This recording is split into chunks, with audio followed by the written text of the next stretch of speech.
as a project for 2013. I don't know anybody else in the history of the Philippines to have that as a project for the Philippines.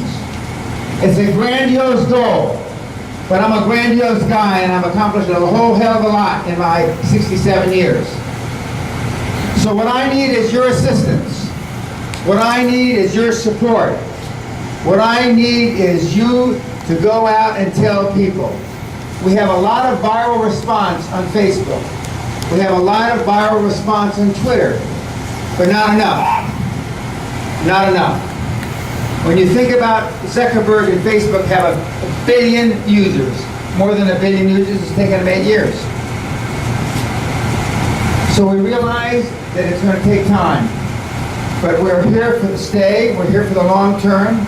We're not going any place. We've been 8 years. My wife and I have lived in Forbes Park many years. We don't plan on leaving, and we like the Philippines. Now, some people ask, why did we move the organization from India to the Philippines? It's a damn good question. And the answer is because we like the Philippines to live more than we do India. It's very simple. Plus, we like the Filipino people. Not so much because we like them more than the Indians, because that sounds racist, but we like the Filipino people. They're kind, they're gentle. In many cases, they're even hardworking. But in many cases, they're even hardworking.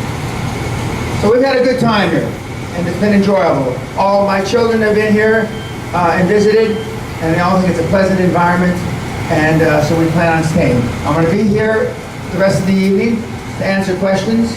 I know we have a couple of special speakers, and I'm sure that we're going to have words of wisdom. But if I would leave you with anything, I would leave you with the following. And it's what I try to get across both to my children, which I talked to my daughter this morning from graduate school, to my business partners and mentees, to the companies that I've consulted for over 40 years, including global 25 companies, that the way we succeed is to increase our comfort zone. And the only way we can increase our comfort zone is to get out of our comfort zone.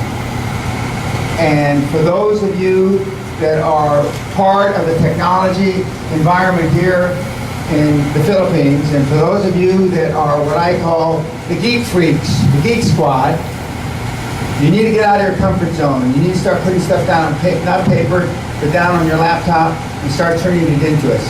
Thank you very much. I don't know if on the agenda I'm supposed to take questions now or later. I'm asking somebody. Later. Now or later? Later. Later. Okay, thank you very much for your time.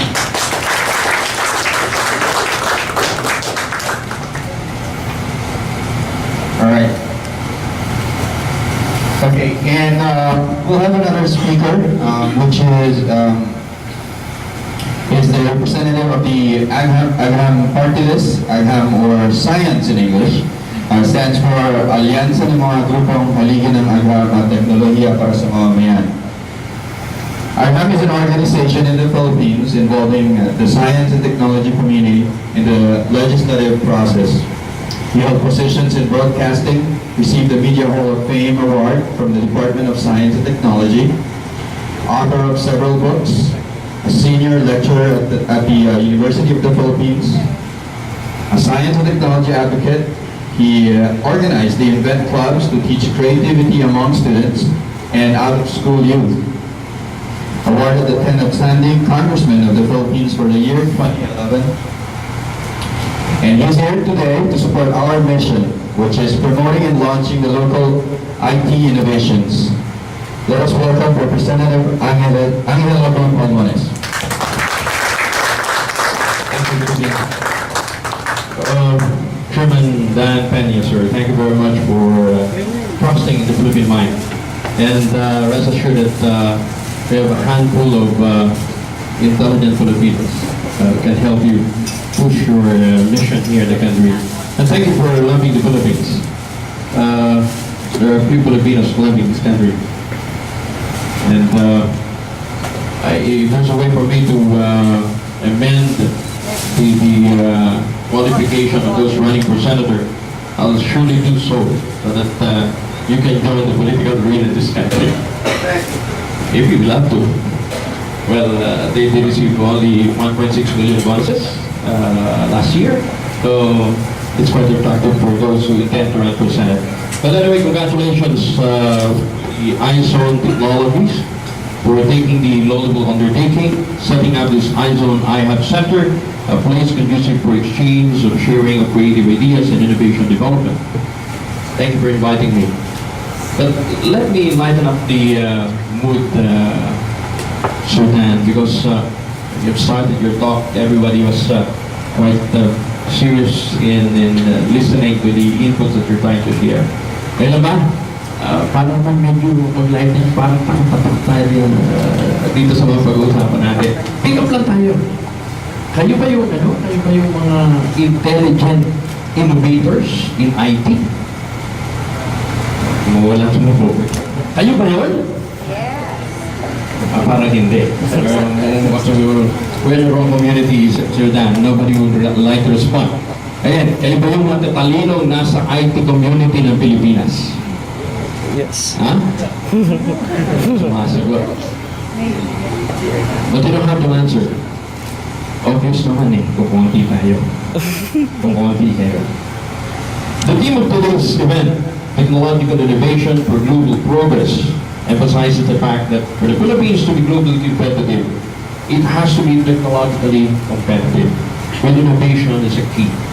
Acceptance of innovation as a constant and really objective can give humankind the power to break through historical roadblocks and find solutions to traditional problems such as disease, famine, and poverty. Allow me to read through my prepared speech because I think I have to appear intelligent tonight. Innovation is often given complex definition. We prepare the simple. New ideas that work. It's about change. What's new and what's next. It's about something that works better. In his book entitled Innovation as It Tests, Growth Through Design and Differentiation, Andrew Jones cites strategic principles behind Google's ability to consistently develop innovative solutions as follows. According to Google, you have to get everyone involved. Google expects everyone in the company to innovate, even administrative and finance staff. The source of innovation matters less than the innovation itself. Promote creative time. Employees are given 20% time to pursue pet projects unrelated to the core work that they find interesting. Half of the new launches of Google emerge from this function time for innovation. Another is encouraging volume, speed, and iteration. Google pilots products early and often in small data sets. This allows people to test out ideas with others and to iterate and refine the ideas before launching them broadly. And embrace failure. In a country that doesn't like failure, innovation really comes last. Google staff are encouraged not to worry if an experiment in innovation fails. There's often something that can be learned or salvaged from any attempt. A few years back, I was invited by the Department of Science and Technology to be a member of one of the committees working on the Philippine National Innovation Strategy, which some of you here today might have attended to or familiar with. It's now as Philippine Innovation. It recognizes the role of innovation in the pursuit of Philippine competitiveness as a nation in a globalized setting. The strategies for innovation or Philippine innovation are divided into 4 categories. First, strengthening human capital.